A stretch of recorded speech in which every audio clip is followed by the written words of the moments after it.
Bato, galit, hindi sumipot ang mga admin, mga sekretary o general. At Bongo na dismaya sa mga kasama niya dati sa trabaho. At ito ang mainit, Tore, kulong ito, sabi ni Cayetano.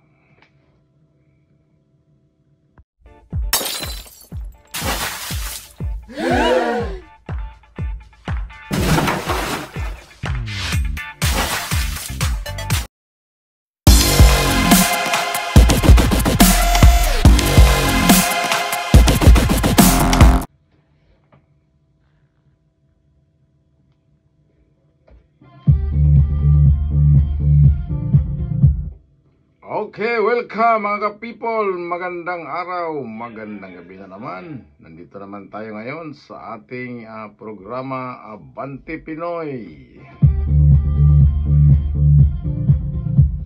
O siyempre, batiin natin lahat ang ating mga subscribers and followers sa Facebook at saka sa YouTube channel. So ngayong gabi mga suking tigpaminaw, pag-usapan natin tungkol ito sa hearing kanina sa Senado. Pinangunahan ito ni Senadora Amy Marcos. At nang malungkot naman ang pangalawang hearing kasi lahat pong galing sa administrasyon ng mga sekretary ay hindi pinayagan na dumalo, kaya maraming absent, dalawa lang ang present. So kaya nandoon si Senador Bato de la Rosa at si Senador Peter Alan Cayetano at siyempre ang Madam Chair na Amy Marcos. Tatlo sila doon at isa ang nasa naka-live Zoom, si Senador Bongo. So apat na sila kanina, nagpalit-palitan ng mga itanong. Sana ibato na itanong doon sa mga malalaking buhaya, hindi malaking buhaya, malaking ranggo sa ating gobyerno. Sorry, buhaya. Kaya kanina isa-isang nagpahayag o si Bato at saka si Bongo at saka si Alan Peter Cayetano sa pagkadismaya nila tungkol doon sa pagkahuli ni former President Rodrigo Duterte. Kaya mga ka-people, panoorin itong video hanggang sa dulo para maintindihan natin kung ano yung mga sinasabi nila o ano yung mga mali sa paghuli o pag-aresto ni President Duterte. Kasi ito ang sinasabi ng mga nasa administrasyon na tama daw ang kailang paghuli. Pero kung tama, bakit sila hindi sumipot ngayon sa pangalawang hearing na marami kasing mga sagot nung unang hearing na hindi kontento ang chairperson na si Senador Marcos. Kaya ito nagpatawag ng pangalawang hearing pero hindi sumipot. Ano bang ibig sabihin? Sila ay takot o sila ay klaro na nilabag nila ang batas ng ating bayang Pilipinas. At saka itong namang si Tore, maraming nilabag itong si Tore. At siyempre, ang pinakamalaking may nilabag dyan yung nag-utos sa kanila, kasi lahat ng mga opisyal dyan ay inutusan lamang. Mayroon talagang master mind.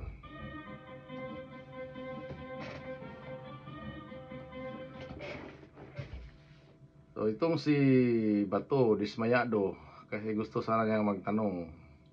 Ngayon sino man tatanungin niya anino, wala mga lumabas. Kasi dihado na talaga sila. Alam na nila na sila ay mali kasi huli sila sa lahat ng mga report ay kinuna ni Jaime Marcos doon sa immigration kung kailan pumasok yung mga taga-ICC na mga individual na mayroong ranggo doon sa ICC. At itong si Remulla naman, itong si matanda na Remulla kagabi, nung unang hearing ay hindi niya sinabi na mayroong ICC pumasok, pero sinabi niya na libo-libong tao ang pumapasok pero hindi nila alam. Pero ngayon ito ay natuklasan ni Jaime Marcos na mayroong individual na pumasok ng ICC member na nagpakilala doon sa immigration kung ano ang kanilang katayuan sa ICC.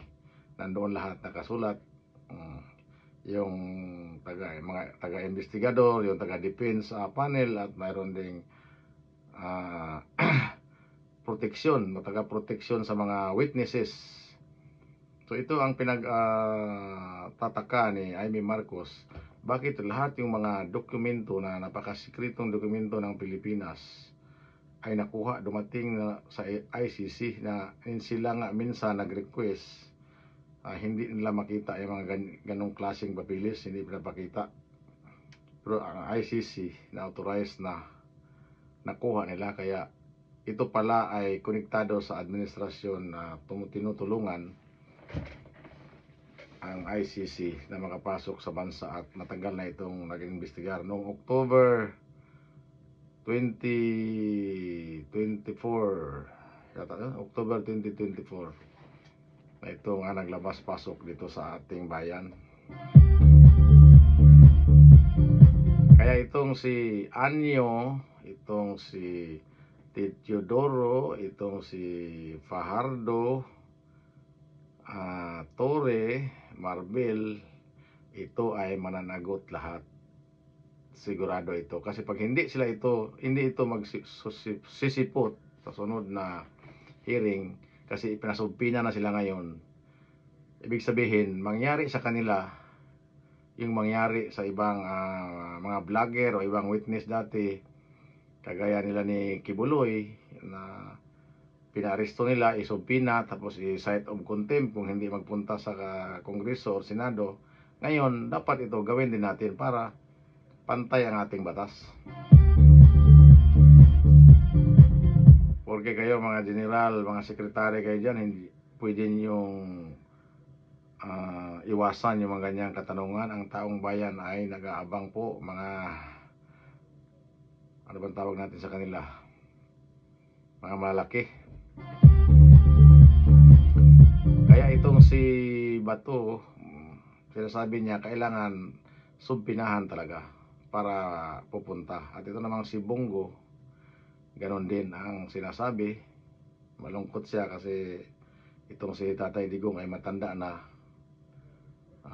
Bakit daw hindi nirespeto kahit man sa humanity, o bilang isang matanda, pati ang ating mga lolo at lola, yan po ay inalagaan natin. Pero ito namang mabait na tao at matanda na, marami pang nagawa sa bayang Pilipinas, ganito ang kanilang ginawa.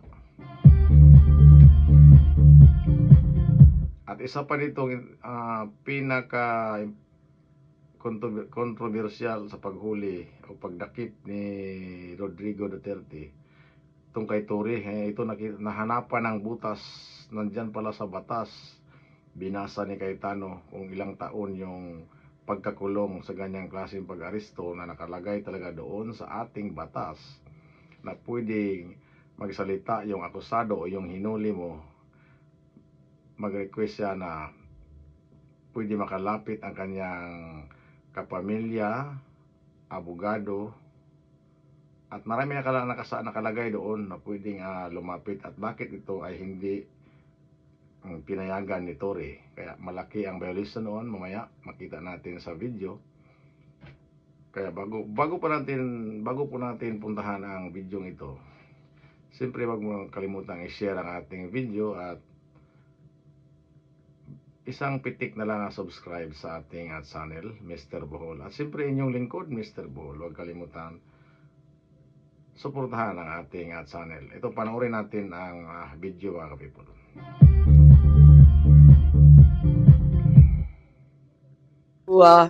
invite and at this juncture make an opening statement or invite Senator Bato and Senator Go to make their statements quickly thereafter.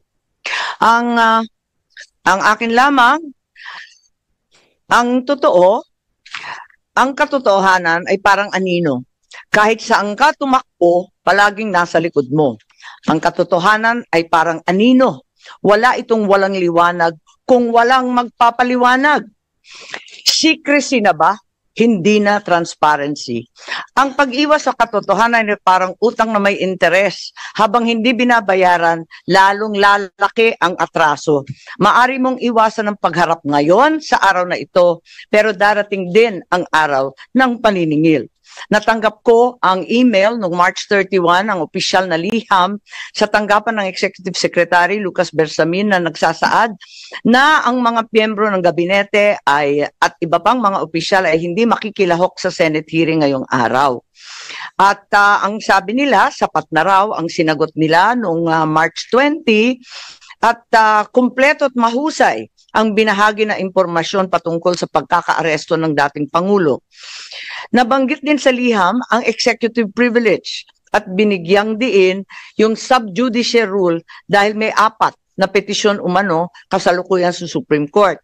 Ngunit nalito ang inyong komite pagkat noong araw din ng March 31 at lumabas ng April 1, sinabi naman ni PCOU Sec Claire Castro sa kanyang press briefing na hindi kailanman pipigilan ng Pangulo na pumunta ang mga cabinet member o secretary kung sila ay ating papatawag. Nag-April Fools nga ba sila? Nalito talaga kami.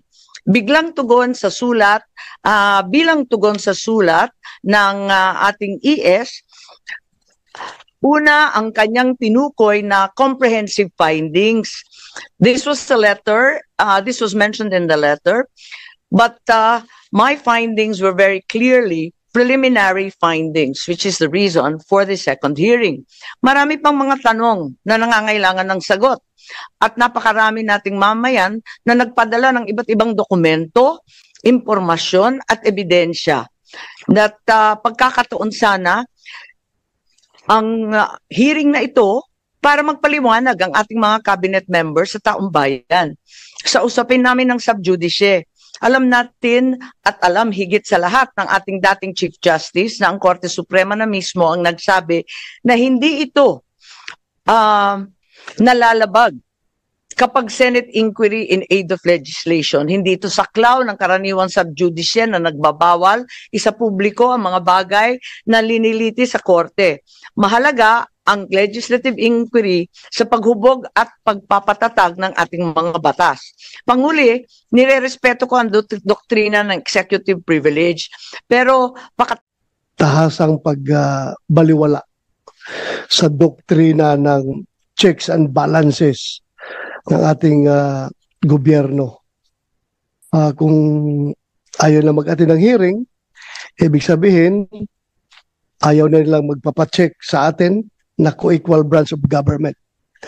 So what will happen to this? Pag tuluyang ganito ang mangyayari is, I think we are now on the verge of a constitutional crisis kapag tuluyan nilang isnab yung ating imbitasyon. Wala na mangyari. Wala na respetuhan ito sa isang kapwa co-equal branch of government.